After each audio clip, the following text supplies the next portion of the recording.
think the railroad is why Ashland was here in the first place. I think that the loss of the railroad would seriously damage what Ashland will survive with or without passenger rail. But Ashland will be a very different place if the only trains that come through here are those garbage trains from New York heading south, or the Tropicana Express heading north, or all those tank cars. One of the nice things about having Amtrak stop here is that it benefits the college, it benefits the town, benefits the businesses downtown. I know people who moved to Ashland because they saw it from the train as they were going through. They said, that looks like a neat little town. Next time I'm going to stop and buy a house. I know several people who've done that.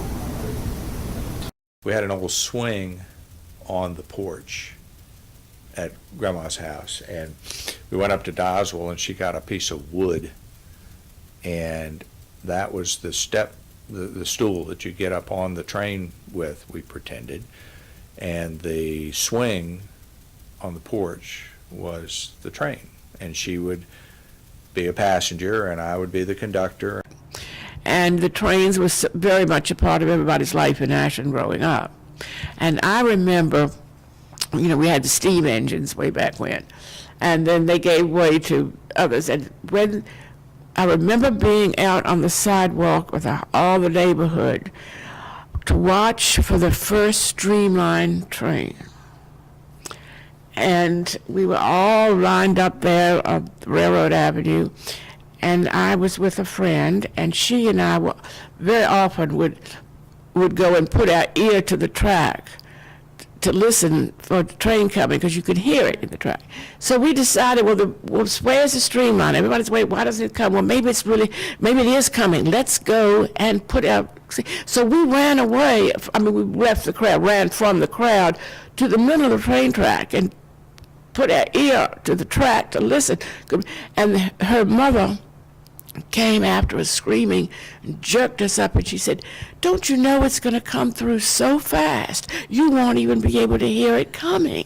After the silver meteor, the streamlined train whizzed through, we didn't really whiz through, it came very slowly so that we could all wave and so on, but we did notice that with these new trains, the windows were tinted so you couldn't see the people inside.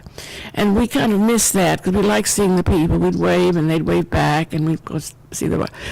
And we would be mostly waving at the trains as we were walking up to go to Barnes Drugstore or Hughes's Drugstore.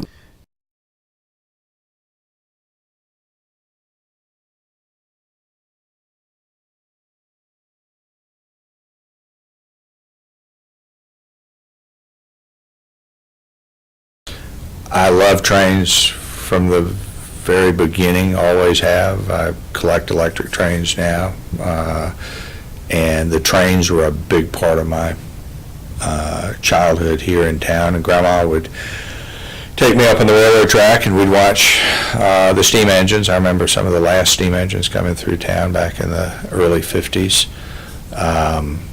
Scared to death. I remember peeing in my pants when they'd come by because it was so loud, and she'd let me stand right beside the station, and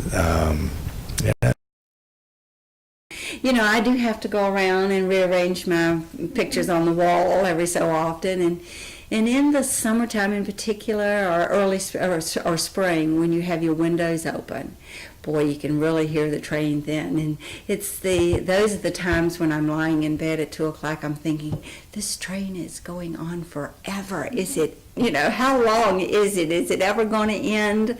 Because it is truly a lonely, long sound that goes on the train in the middle of the night. I will wake up at 2 o'clock in the morning if I don't hear the train. And, that'll happen sometimes in the winter when it snows and there's ice, and I know something is wrong because subconsciously I didn't hear something.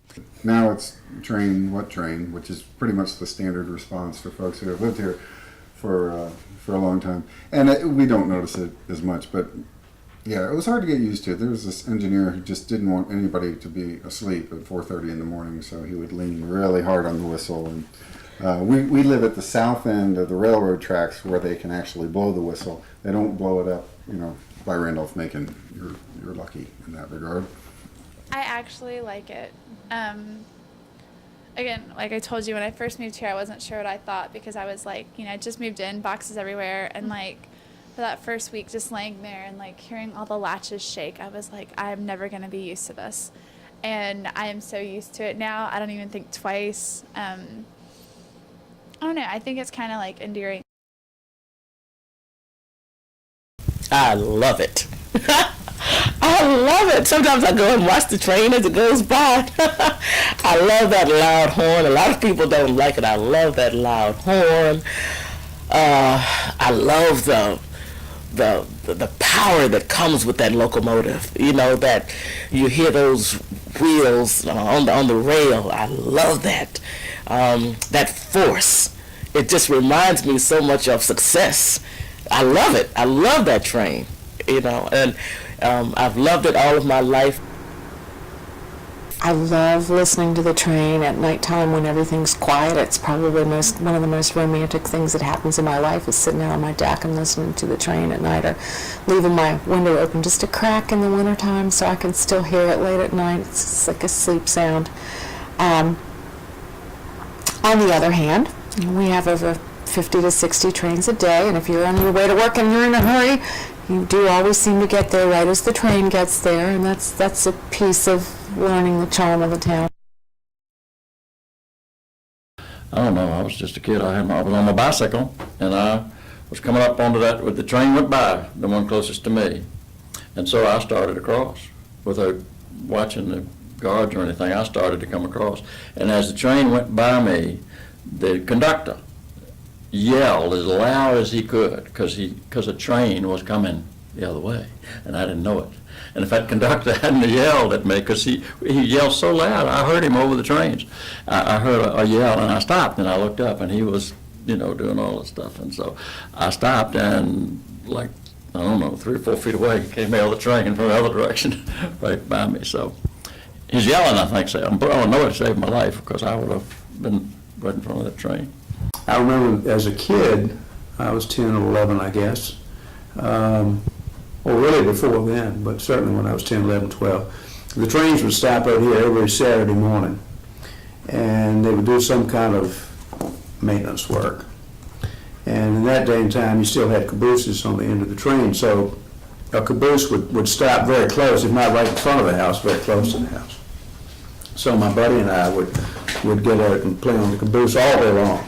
We used to sit on, there used to be a big porch, big swing on the porch there at 807, and we would sit there and count the trains going by and the cars and wave to the guys and the guys in the caboose. And Mom when she was a little kid, they used to sit out there and count the hobos that were in the train and then yell it to the guy in the caboose. Of course, he couldn't hear it, but at any rate, that was something.